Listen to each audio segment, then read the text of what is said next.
that match against Vincent Keimer in the decisive final game that Magnus won, he went for 1e4. Yeah, he wanted to play the Ruy Lopez, and Pragg taking his time doing the Magnus thing, not answering immediately. Is he thinking about, should I play e5 or should I play c5? It's clear that he has already made up his mind before the game, but it's also nice to see Magnus's own medicine being employed against himself. And as we start this game, before Pragg makes his first move, a big shout out. We have already over 50,000 people watching from every corner of the world, which includes so many of Pragg's fans from his hometown state of Tamil Nadu in India, but also across the world. And of course, Magnus Carlsen, with so many fans that he has generated for decades. This is going to be awesome. Seatbelts fastened, and Pragg's response, the King's Pawn game, e4, e5.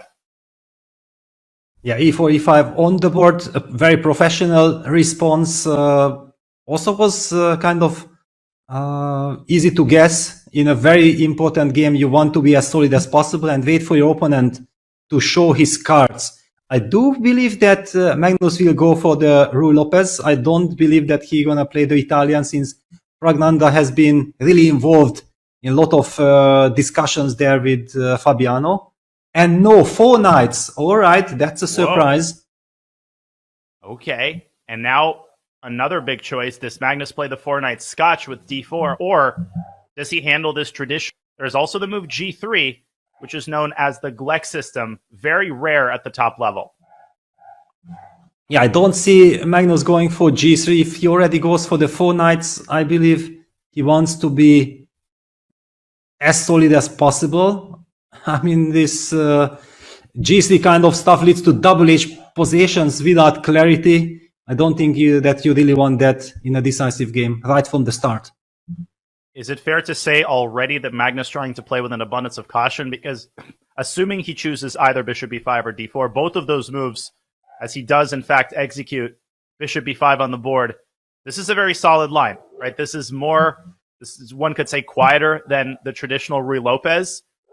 What conclusions can we make as Pragg drives his knight to d4, the most principled response, the most modern response to the 4 knights game? The next move will be very important. And wow, okay, Magnus takes knight takes d4. This is like a silent, exactly. This is a silent draw for, or is he? It's kind of an understandable decision that he's happy taking this match and this World Cup into that grand finale tomorrow. And it's a silver lining for, you know, all of the chess fans who took time out of their day and watch this game. Yes, you know, it is a bit of a disappointment that we didn't get a more dynamic game, but you know, there's always a positive side, and the positive side is that we get you know, some incredibly exciting rapid play action tomorrow. Of course, let's not jump the gun here. They're still playing, but at this point, I think the result is not in question. Pragg exchanges the second pair of rooks, and king e7 is a very careful move. He brings his king up to the center. Bishop c8 is a paper tiger. You can just move the b pawn up 1 square or even 2 squares. There is nothing to fear on the queen side. Nothing at all. The body language of the players also signals that they know that the game is coming to an end. There is not much to play for. If it's black to move, black probably going to play bishop e6. Yes, on the board already. c4, bishop e6, and who will be the one to do the honors? Who will be the one extending their hand?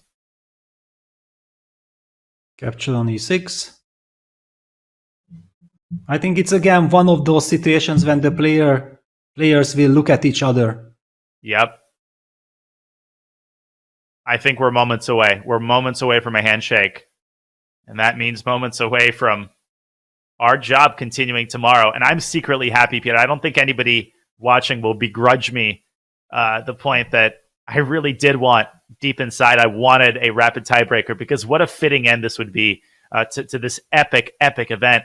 As we see h3, h5, Magnus might play g4 here. He might move his king up, but that's it. I mean, these moves are purely symbolic at this point. Yeah, king e2 played, h3, h5 played before. Black puts everything on the light squares, of course. There we go. White has the dark squared bishop. Handshake, draw agreed. Wow. Well, that kind of game arc I don't think anybody quite expected. They do make it to 30 moves, but the result of the game was essentially determined by Magnus Carlsen's opening choice. He plays a bailout line, the 4 knights, with this e5 variation, leading immediately to a very balanced endgame, and a great job by Pragg